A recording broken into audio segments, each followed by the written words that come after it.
এই যে আজকে এত আলোচনা হামাস নিয়ে, মুজাহিদিন নিয়ে, ফিলিস্তিন নিয়ে, এবং অনেকে বলছে আমরা যদি থাকতাম, অন্তত ব্রাহ্মণবাড়িয়াবাসী যদি থাকতাম আমরা ওদের পাশে, তাহলে এতদিনে দেখাই দিতাম। অথচ এর চাইতে বড় গণহত্যা কিন্তু আরাকানে হয়েছে আমাদের পাশে। জানেন না, আরাকানের হত্যাকে জাতিসংঘই বলেছে শতাব্দীর সবচাইতে ভয়াবহ জাতিগত জেনোসাইড। সবচাইতে ভয়াবহ আমাদের পাশেই হয়েছে। কোন ঘোড়ার ডিম আমরা করেছি গোটা দুনিয়া দেখেছে। এমনকি আশ্রয় দিয়ে এক মহিলা নোবেল পেতে চেয়েছিল, কিন্তু আশ্রয়টাও কত আন্দোলনের পরে, আলেম ওলামার কত বয়ান, বক্তৃতা, বিবৃতির পরে। মনে থাকার কথা, কত লাশ ভাসছিল সেই সাগরের বুকে, কত লাশ ভাসছিল সেই নাফ নদীর তীরে।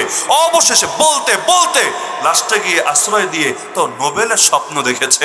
আল্লাহ মাফ করুন, আল্লাহ হেফাজত করুন। তা আমরা তো সেই জাতি, মসজিদ আকসা নিয়ে আমাদের যে গরজ, বাবরি মসজিদ শহীদ হয়েছে প্রায় 3 দশক হলো, এটার নামও তো এখন মুখে আসে না। এমনকি বিতর্কিত ওয়াকফ বিলের মাধ্যমে ইন্ডিয়ায় প্রায় সবগুলো মসজিদ, ওয়াকফি যত মসজিদ আছে, যত মাদ্রাসা, যত ঈদগাহ, যত কবরস্থান, এই সবগুলোকে যে হুমকির মুখে ফেলে দিয়েছে।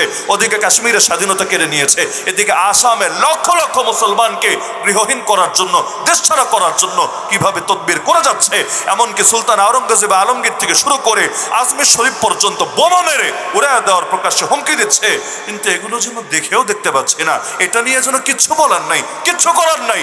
এমনকি তাদের সাথে একাত্মতা এবং সংহতি প্রকাশ করার জন্য বড় কোনো আয়োজন করারও কোনো ফিকির, কোনো গরজই নাই।